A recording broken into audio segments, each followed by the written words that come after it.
Hello, bienvenue à toutes, je suis super heureuse de vous retrouver pour cette vidéo qui va parler de la peur du rejet, comment est-ce qu'elle peut se manifester dans ton activité et comment la surmonter. J'ai décidé de parler de ce sujet parce qu'à la sortie de mon premier programme de coaching en français, Magnetic Brand, j'ai bien compris que cette peur, elle me bloquait et m'empêchait de prendre des actions importantes pour parler et vendre mes services. C'est aussi une peur sur laquelle j'ai accompagné une cliente très récemment. La peur du rejet, c'est une blessure de l'âme. Lise Bourbeau en parle d'ailleurs très bien dans ses livres. Les blessures de l'âme sont des expériences douloureuses que nous avons vécues dans le passé et qui se reproduisent encore dans notre vie d'aujourd'hui. On peut avoir vécu ces émotions douloureuses pendant notre enfance, on peut aussi l'avoir hérité de manière transgénérationnelle, donc que ça passe par nos aïeux, ou même ça peut venir aussi de vies passées. Donc cette peur du rejet, c'est une blessure bien refoulée qui est très souvent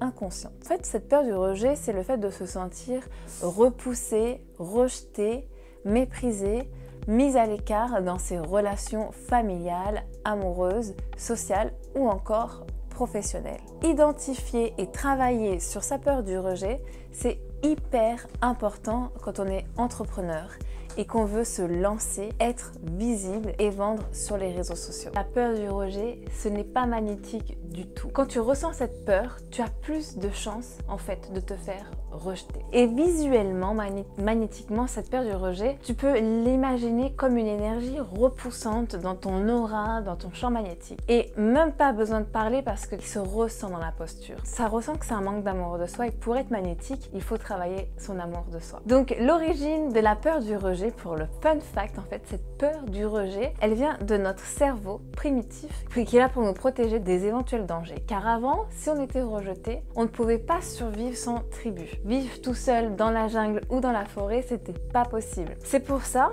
qu'on a cette peur à la base de se faire rejeter. Et donc dans notre business, concrètement, comment ça nous empêche d'avoir du succès et de prospérer, cette peur du rejet? Je me suis rendu compte que dans la plupart des décisions que j'ai prises dans ma vie, dans mon business, c'était en rapport à éviter cette peur du rejet. J'étais terrorisée qu'on puisse me rejeter et ça a appuyé mon sentiment de il te rejette parce que tu n'es pas assez. Et là, rien à faire, j'allais être démasquée. Du coup, pour éviter ça, je ne prenais pas les actions qu'il fallait. Je procrastinais sur la création de contenu, la création de ma page de vente, la vente de mes services, la connexion avec mon audience et surtout, je me cachais. Je me cachais derrière mon business en espagnol, derrière une langue qui n'était pas la mienne, une mission qui ne me correspondait pas et je me cachais aussi derrière le perfectionnisme. Bref, j'avais mis plein de systèmes internes de blocage pour éviter de me sentir rejetée. Et tu l'auras bien compris, ça ne servait pas du tout ni à mon business, ni à mon acquisition client,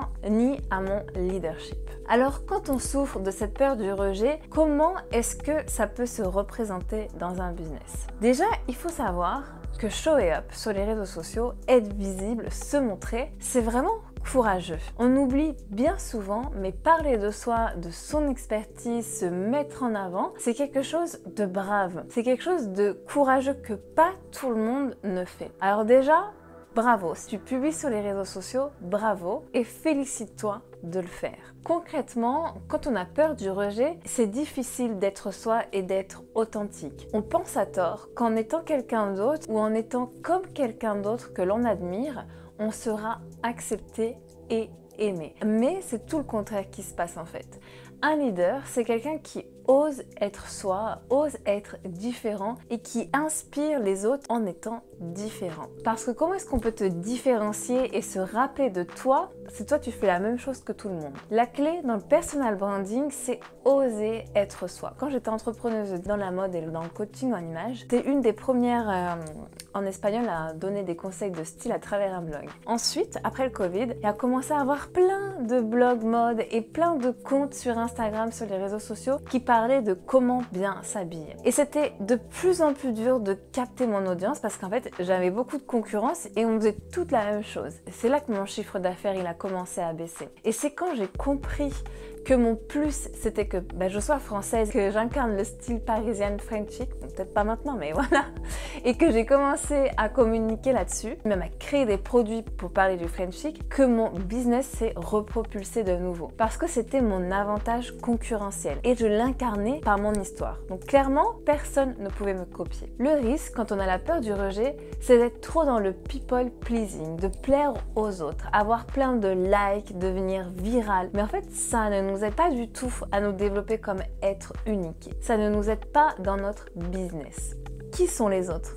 Qui est-ce que tu cherches à impressionner? L'objectif de ton personal branding, c'est de servir ton audience, ton client idéal et personne de plus. Il y a quelques mois, mon père il me dit « Lucie, ce que tu fais, ça sert à rien. Pour moi, c'est du vent. » Alors oui, bien sûr, ça m'a blessée, parce que j'aurais bien sûr voulu son soutien, jusqu'à ce que je comprenne, en thérapie, j'en avais parlé avec ma thérapeute du moment, et j'ai compris, en fait, je m'en fiche de ce qu'il pense, parce que lui, c'est pas mon client idéal. C'est un homme, pas une femme, il est retraité, il n'est pas entrepreneur, donc clairement, que les autres pensent de moi, ça ne m'impacte plus, ni moi, ni à mon business. Quand on a cette peur du rejet, bien sûr, on a peur de se mettre en avant. Mais un entrepreneur, un coach qui réussit, c'est un leader. C'est quelqu'un qui ose prendre la parole, qui ose soumettre son avis et peut-être même aller à contre-courant. Oui, c'est inconfortable, oui, c'est pas facile, mais c'est ce qui va faire la différence. Il y a donc vraiment un travail à faire sur cette peur d'être visible. Oser se montrer en photo ou même en vidéo et être confronté au regard et au jugement des autres. Je pense d'ailleurs que si j'ai eu ce business en espagnol pendant si longtemps, c'est parce que j'avais peur de m'exposer face aux personnes que je connais depuis toujours, ma famille, mes ex-collègues, mes ex-compagnons de classe, etc. J'avais peur des remarques de mes voisins, de ma famille, de mes ex-camarades du collège, du lycée. Parce que c'est quand même quelque chose d'être visible, d'être exposé aux critiques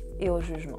Ensuite, cette peur d'être visible, elle passe aussi par ce blocage à se montrer en photo, en vidéo. J'accompagnais pas mal de personnes dans ce cas-là qui avaient des a priori à poster des photos d'elles, montrer leurs petits défauts, leurs complexes, pas sentir assez belle, assez mince, assez jeune. C'est normal parce que dans une société où le corps et la beauté de la femme est imposée et décrétée, c'est difficile de s'exposer physiquement et d'être un peu à contre-courant. Ce qui est important ici, c'est le regard que toi tu te portes sur toi-même. Comment toi tu t'acceptes et t'apprécies. J'étais conseillère en image avant, donc je sais combien l'image, la confiance et le leadership sont liés. Expérimentez moi cette peur de me montrer en vidéo parce que je pensais qu'est-ce que je peux raconter qui est intéressant. Et si personne ne vient à ma masterclass ou mon live et si j'ai des critiques en live, comment est-ce que je vais réagir? Les gens ils vont se rendre compte que je suis pas suffisante. Toi aussi tu te surprends avec des pensées comme ça, rappelle-toi. La confiance elle vient en showing up, en prenant action. En ce moment par exemple je suis en train de travailler avec une cliente sur la peur du rejet aussi et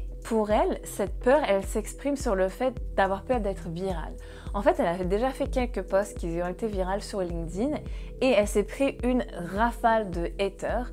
Et dans ces haters, il y avait des professionnels de son industrie, donc elle est dans l'alimentation. Et clairement, avoir plein de jugements comme ça lui a activé sa peur du rejet. Du coup, maintenant, elle a un petit peu peur de poster et de redevenir virale par peur de se faire rejeter par ses collègues. Et en fait, je pense qu'au fond d'elle vibrait tellement cette peur du rejet qu'il fallait qu'elle travaille dessus pour passer au second niveau de son business, qu'elle l'a manifesté clairement. Tu vois, ce qui se passe, c'est que tu projettes dans ta vie en extérieur ce que tu es et ce que tu penses. Et c'est bien aussi d'une certaine manière parce que ça te permet de voir ce que toi tu ne vois pas et de travailler dessus pour te libérer de tes blocages. Donc le troisième point, la peur du rejet, elle peut aussi se manifester avec la peur de vendre. Et c'est ce qui s'est passé pour moi. J'avais peur que l'on me rejette si je demandais de l'argent en échange de mes services. J'avais peur qu'on me dise non et du coup ça allait activer cette blessure. Parce que je pensais, si on me dit non, ça prouve que je ne suis pas assez, que je suis nulle, que mes produits sont nuls et que je sers à rien, etc. Vous connaissez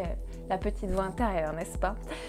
Du coup, je procrastinais, je ne prenais pas d'action pour créer ma page de vente, faire des masterclass, parler de mes produits, annoncer le prix, etc. Et la conséquence, c'est que je ne vendais pas. Donc bien sûr, j'ai travaillé là-dessus et j'ai libéré les mémoires sur la peur du rejet en elle-même. Donc comment faire pour libérer cette peur du rejet et faire exploser ton activité. Déjà, vu que la peur du rejet, c'est une peur inconsciente, pour que le changement soit plus facile, plus rapide, le mieux, c'est de travailler directement avec le subconscient. La PNL, l'EFT tapping ou encore la reprogrammation avec des affirmations positives sont des techniques que je recommande et que j'ai utilisées sur moi et que j'utilise sur mes clients. Je me suis rendu compte que personnellement, dans ma peur du rejet, je vous raconte ceci en toute transparence, en toute confiance, il y avait des choses pour moi transgénétiques qui venaient plutôt de mes ancêtres. En fait, j'ai un papy et un arrière-grand-père qui ont souffert d'un abandon et il y avait encore des traces dans mes gènes, parce que le rejet et l'abandon c'est un petit peu lié. Ou encore, je me rappelle quand je me suis vue dans cette thérapie en maternelle et qu'une petite fille m'a rejetée d'un groupe de copines auquel je voulais participer. Ou encore, je me suis rappelé dans cette thérapie, je me suis rappelé la haine et la violence que j'avais subie d'une fille au collège qui s'en était prise à moi, même physiquement. Bref, du coup, toutes ces émotions, elles étaient encore trop présentes et elles étaient encore présentes dans un traumatisme. Et elles m'empêchaient d'atteindre mes objectifs en business. Donc je les ai libérées et je les ai remplacées par quelque chose qui était plus empowering pour moi. J'ai compris, dans l'ordre de ces techniques, ce qui ne m'a pas tué me rend plus fort. Du coup, j'ai dû libérer toutes ces mémoires qui ne me servaient plus et les transformer. Et c'est aussi les étapes que je fais et qu'on prend avec mes clientes dans mon programme Magnetic Brand. Magnetic Brand, c'est mon programme de coaching 1-1 qui allie stratégie et mindset pour créer une marque personnelle mémorable en choisissant les bonnes stratégies qui te correspondent. Et devine quoi, il y a une énorme partie sur le mindset et la libération des blocages. Bref, une fois que j'ai libéré toutes ces mémoires, j'ai dû ensuite reprogrammer mon mindset pour voir la vente et le fait de me montrer dans mon business comme des choses naturelles et simples. J'ai compris qu'un non, c'était pas la fin du monde. Et c'est peut-être pas ma faute, c'est peut-être juste que la personne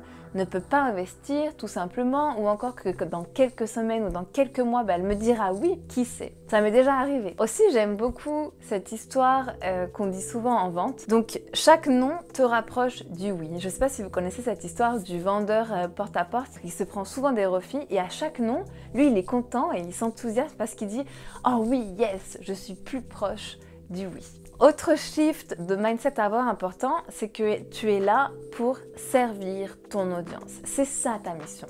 Donc apporte-lui un max de valeur et concentre-toi sur ça. Les résultats arriveront ensuite. Pour résumer, pour changer ton mindset par rapport au rejet, premièrement, sois consciente de cette peur parce que tout le monde l'a et juste sois consciente de comment elle se représente pour toi et ton business. 2. Travaille ton subconscient. D'ailleurs, la semaine prochaine, je vous publie un EFT tapping sur la peur du rejet pour que vous puissiez faire le job et que vous puissiez libérer des mémoires traumatiques qui ne vous servent plus. Et ensuite, concentre-toi à servir et aider ton audience. Même si ça touche seulement une personne, tu es sur le bon chemin. Et toi, dis-moi dans les commentaires, est-ce que tu as travaillé sur cette peur du rejet et comment est-ce qu'elle se manifeste pour toi et dans ton business? Je suis très curieuse d'en savoir plus. On se voit la semaine prochaine.